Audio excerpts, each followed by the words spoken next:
Mari kita lanjutkan kajian kita mengenai kehidupan akhirat untuk rekaman ke-38. Sebelum ini kita membahas bagaimana perkataan orang-orang di akhirat. Kita sampai pada orang yang masuk surga. Jadi di akhirat nanti ada dua kemungkinan saja, yaitu orang masuk surga dan masuk neraka. Masuk neraka ada reaksi. Bagaimana orang masuk surga juga ada reaksi. Dari reaksi itu bermacam-macam, ya. Yang dilakukan orang itu bermacam-macam. Maka terhadap reaksi itu kita refleksikan apa yang kira-kira sebenarnya terjadi, ya. Nah, kemarin kita berkenaan alhamdulillah. Kebetulan alhamdulillah itu ada 5 alhamdulillah yang berkenaan dengan hari akhirat, ya. Maka kita akan teruskan, kita berdalam, karena alhamdulillah yang pernah kita pelajari dulu, yaitu alhamdulillah dari sisi alhamdulillahnya, ya.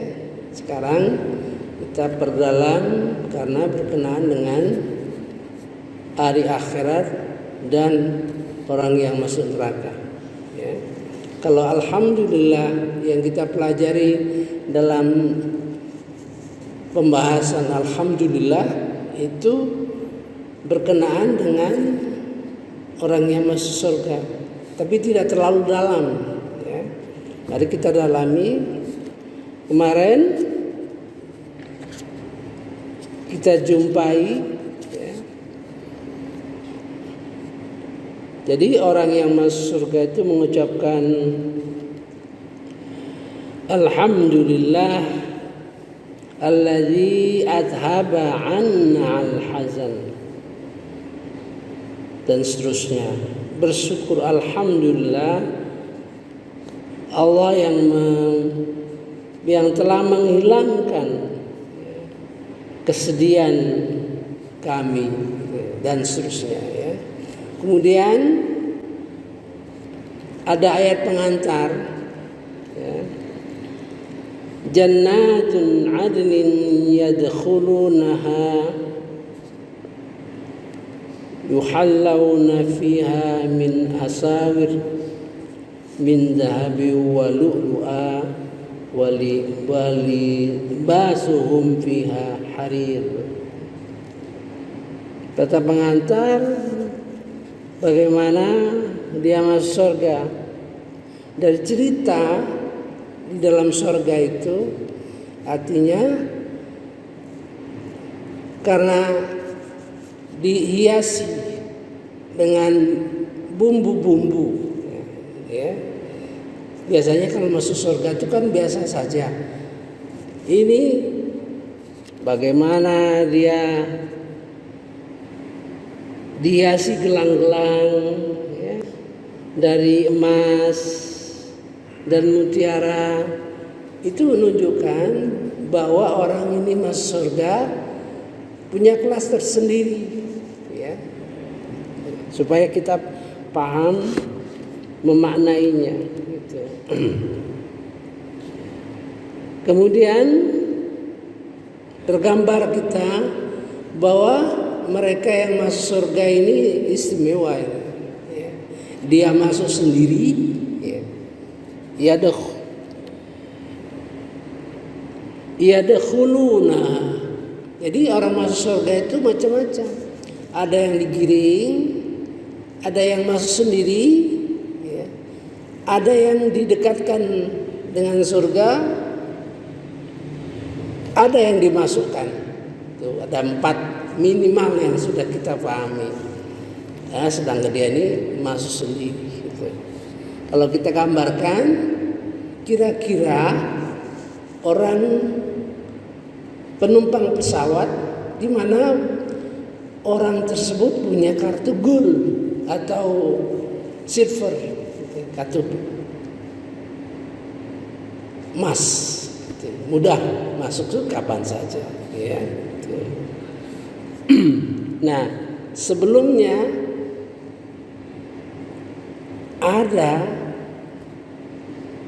yang menjelaskan bagaimana orang diwarisi Al-Quran, ya. Summa awrasna kitab, mereka diwarisi Al-Quran, kitab alladzis tafaina min ibadina, orang yang dipilih dari hamba-hamba kami. Faminhum zalimun lil nafsi,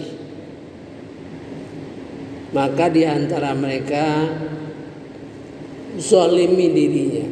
Zalim itu kalau kita lihat zalim itu artinya gelap, nggak ada sinar, masih ada yang gelap. Jadi dapat dipahami bahwa dia itu masih, ayat-ayat itu masih gelap. Ada ayat-ayat yang masih gelap. Memang Quran itu kan 6.236 ayat.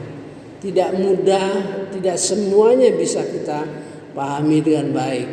Dan tentu kalau kita tidak pahami dengan baik, sudah pasti kita tergelincir. Wa minhum muqtasid, ada yang pertengahan, ya 50-50 lah. Yang kita harapkan, wa minhum sabiqum bil khairat, yang bersegera kalau dia tahu ayat ini maksudnya ini, ya pemahamannya ini, dia lakukan apa yang bisa dia lakukan dengan segera dalam kebajikan. Mereka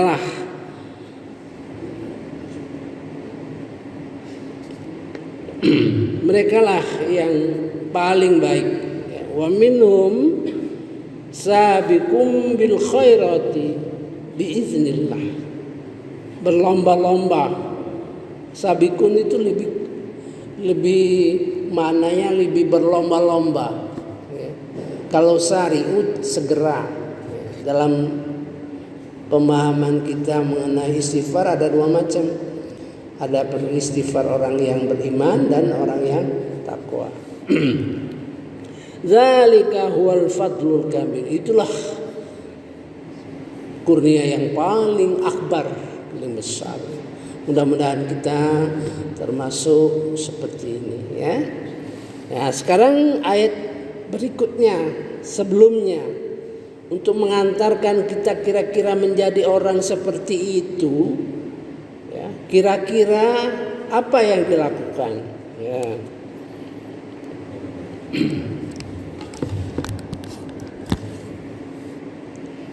Adalah di dalam ayat 29, ya.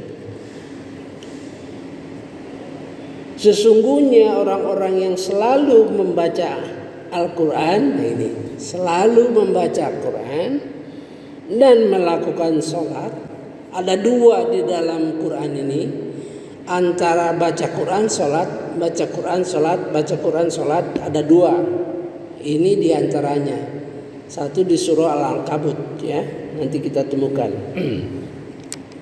Sesungguhnya orang-orang yang selalu membaca kitab Al-Quran dan melaksanakan sholat dan menginfakkan sebagian rezeki yang kami anugerahkan kepadanya dengan diam-diam dan terang-terangan, mereka itu mengharapkan perdagangan yang tidak akan rugi.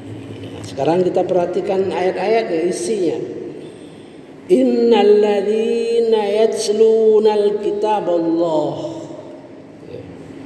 sesungguhnya orang yang membaca kitab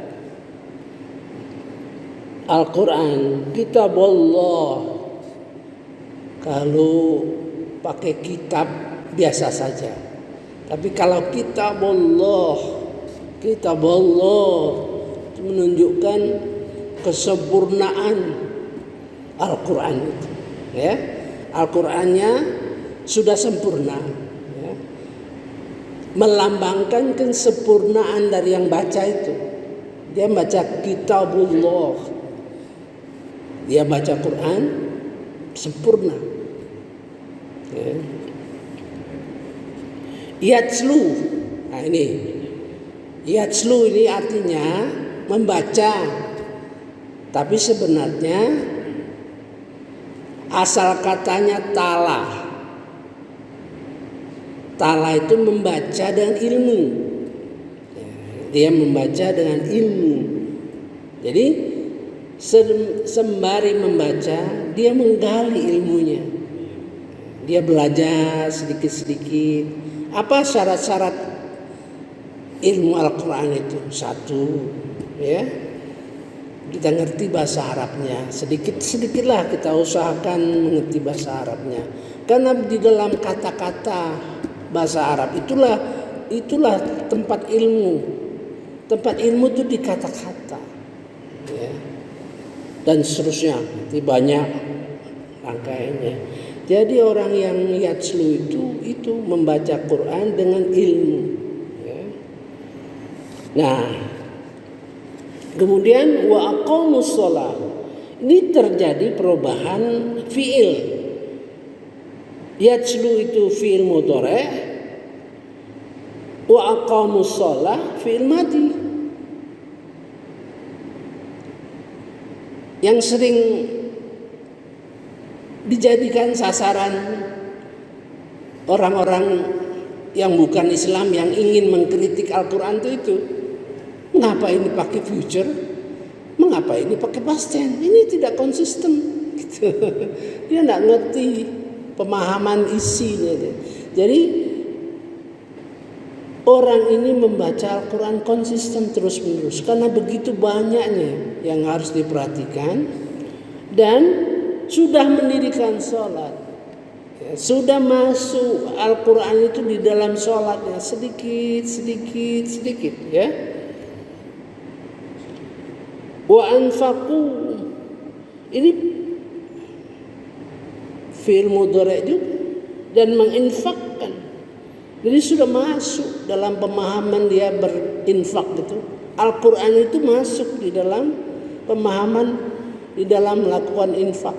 Nah itu. Mimma razaqnahum sirran wa alaniyah.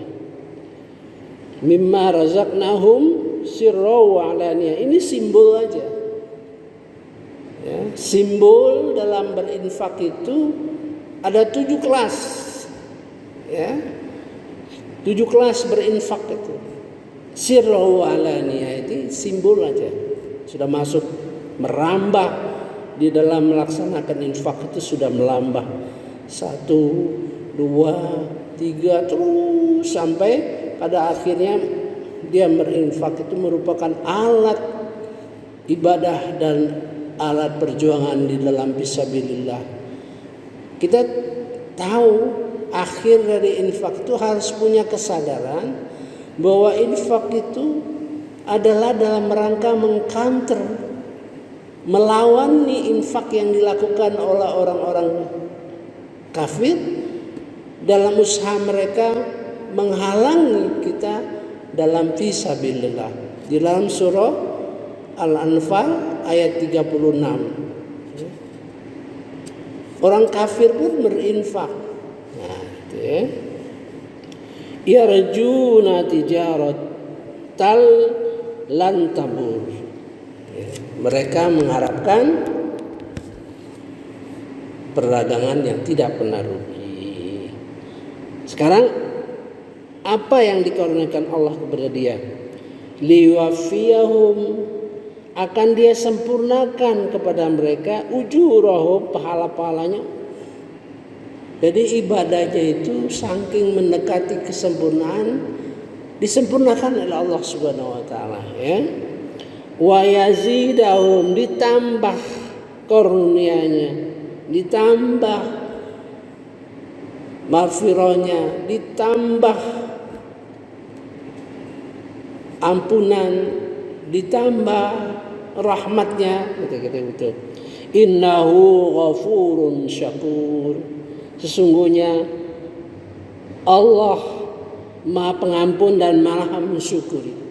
Jadi Allah yang memberi rezeki kepada dia, baik di dunia maupun di akhirat. Kira-kira begitu perjalanan orang yang masuk surga dengan kelas seperti itu. Mudah-mudahan kita termasuk Allahumma ja'alna minhum, Allahumma ja'alni minhum. Ya, semoga kita termasuk orang-orang yang punya gambaran terhadap apa yang diharapkan oleh Allah Subhanahu wa taala.